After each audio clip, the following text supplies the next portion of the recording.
শ্রীরামকৃষ্ণের বাণীকে আশ্রয় করে মহেন্দ্রের সারস্বত সাধনা নতুন একটি খাতে প্রবাহিত হতে শুরু করলো এরপর থেকে।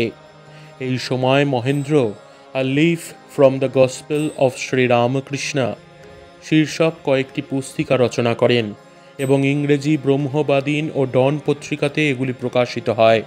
এগুলি পাঠ করে মুগ্ধ হয়ে স্বামী বিবেকানন্দ মাস্টার মশাইকে অভিনন্দন জানিয়ে একটি চিঠিতে লিখলেন, এই বিরাট কাজ আপনার জন্যই পড়েছিল, তিনি নিশ্চয়ই আপনার সঙ্গে আছেন।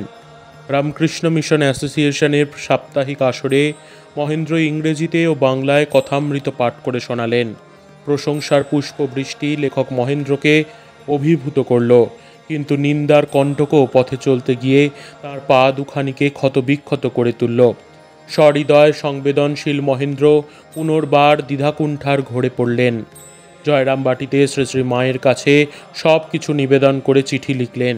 1897 খ্রিস্টাব্দে 4 জুলাই তারিখে শ্রী শ্রী মা মহেন্দ্রকে আশ্বস্ত করে লিখলেন, বাবা জীবন, তাহার নিকট যা শুনিয়াছিলে সেই কথাই সত্য, ইহাতে তোমার কোনো ভয় নাই। এক সময় তিনি তোমার কাছে এ সকল কথা রাখিয়াছিলেন, এক্ষণে আবশ্যক মতো তিনি প্রকাশ করাইতেছেন। এই সকল কথা ব্যক্ত না করিলে লোকের চৈতন্য হইবে নাই জানিবে। তোমার নিকট যে সমস্ত তাহার কথা আছে তাহা সবই সত্য। একদিন তোমার মুখে শুনিয়া আমার বোধ হইল তিনি এই সমস্ত কথা বলিতেছেন। প্রেরণাপূর্ণ অভয়দাত্রী জননীর এই আশীর্বাদ পত্রটি উল্লেখ করেই শ্রীম 1910 সালের 27 সেপ্টেম্বর তারিখে লিখেছিলেন, মা, 13 বর্ষ পূর্বে যখন শ্রী শ্রী কথামৃত প্রণয়ন দুরূহব্রত তোমার অকৃতি সন্তান গ্রহণ করেছিল, তুমি আশীর্বাদ করিয়াছিলে ও অভয় প্রদান করিয়াছিলে।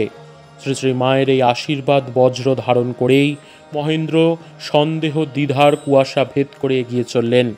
তিনি শ্রীম ছদ্ম নামে শ্রী শ্রী রামকৃষ্ণ কথামৃত, তত্ত্বমঞ্জরী, উদ্বোধন, বামাবোধিনী ইত্যাদি পত্রিকায় প্রকাশ করতে থাকেন এবং ফলত শ্রীরামকৃষ্ণের ভক্তমহলে তথা সাধারণ পাঠকবর্গের মধ্যে প্রভূত উৎসাহের আলোড়ন শুরু হয়ে যায়। প্রথমে ক্ষীণ স্রোতে প্রবাহিত কথামৃত ধারা ক্রমে ক্রমে বিপুল বিশাল ব্যাপ্ত কুলপ্লাবী প্লাবনী গঙ্গার আকার ধারণ করল। পবিত্র এই ভাবগঙ্গা থেকে অমৃত সংগ্রহ করলেন উদ্বোধনের প্রকাশক স্বামী ত্রিগুণাতীতানন্দজি। তিনি উদ্বোধন কার্যালয় থেকে শ্রী শ্রী রামকৃষ্ণ কথামৃত প্রথম ভাগ প্রকাশ করলেন। সেদিনটি ছিল শ্রী শ্রী ঠাকুরের জন্মতিথি 11 মার্চ 1902। উৎসর্গপত্রে শ্রীম লিখলেন, মা, ঠাকুরের জন্ম উৎসব উপস্থিত, এ আনন্দের দিনে আমাদের এই নৈবেদ্য গ্রহণ করুন। শ্রী শ্রী রামকৃষ্ণ কথামৃত এই নতুন নৈবেদ্য। ক্রমে কথামৃত অনুরাগীদের মধ্যে উদ্দীপনা ও আলোড়ন আরও বিশাল ব্যাপক হয়ে দেখা দিল।